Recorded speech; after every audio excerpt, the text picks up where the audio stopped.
So here's the stitch we're going to be crocheting today. Now this is worked in odd multiples. We're going to chain 31.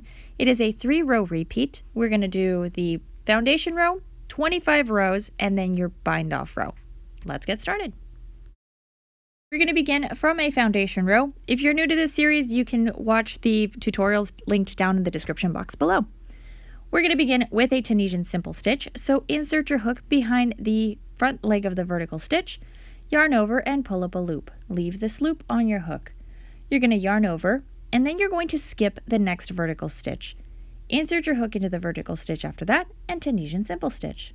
So you're going to yarn over, skip one, and Tunisian simple stitch. And you just repeat until you get to the end of the row. You're going to end the row with a Tunisian simple stitch and then just cast on into the final stitch of the row. You're going to work a regular return pass throughout this entire project. So you're going to yarn over, pull through one. Now for the rest of the rows, you're going to yarn over and pull through two until you are left with just the one loop on your hook. For row number 2, we're going to Tunisian simple stitch in every stitch of the row. So beginning with the second vertical stitch, you're just going to Tunisian simple stitch. And then for the stitch that you skipped in the previous row when we did that yarn over, this is that front leg of that yarn over. So you're going to Tunisian simple stitch into that stitch and then just continue to Tunisian simple stitch in all of the stitches. So always use just the front leg of the yarn over for each of those skipped stitches. Check your stitch count at the end of this row and make sure that you have 31 loops on your hook once you have cast on into all of the stitches. When you get to this final stitch of the row, you're going to cast on into this bottom chain, so it's the final stitch. And there you go. You're going to complete a regular return pass.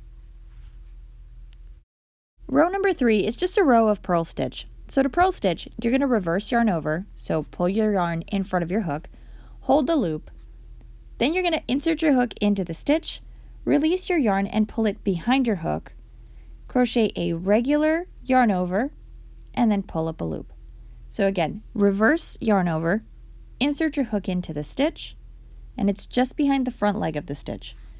Pull your yarn under and behind your hook, and then do a regular yarn over and pull through the loop on your hook. So if you need to see this a little more slowed down, there's always the Tunisian 101 class, which I'm going to link down in the description box below, where we go over the reverse stitch, or I guess it's the purl stitch in English. So you're going to go over the purl stitch and, we'll go step by step and slow it down. After you've completed your 25 rows, you should end up with a row that looks like this. This is just a row 1 repeat. For your bind off, you're going to cast on a Tunisian simple stitch. Once you have 2 loops on your hook, you're going to yarn over and pull through 2. So you're going to cast on a Tunisian simple stitch and then close as a single crochet. Now the way you're going to cast on these stitches is just the same way as you did for a row 2. So Tunisian simple stitch into the vertical stitch, and then when you get to the yarn over, just make sure you Tunisian simple stitch into that front leg of the stitch as well. So repeat until you complete the row, and then chain 1, cut your yarn, and you are all set to go.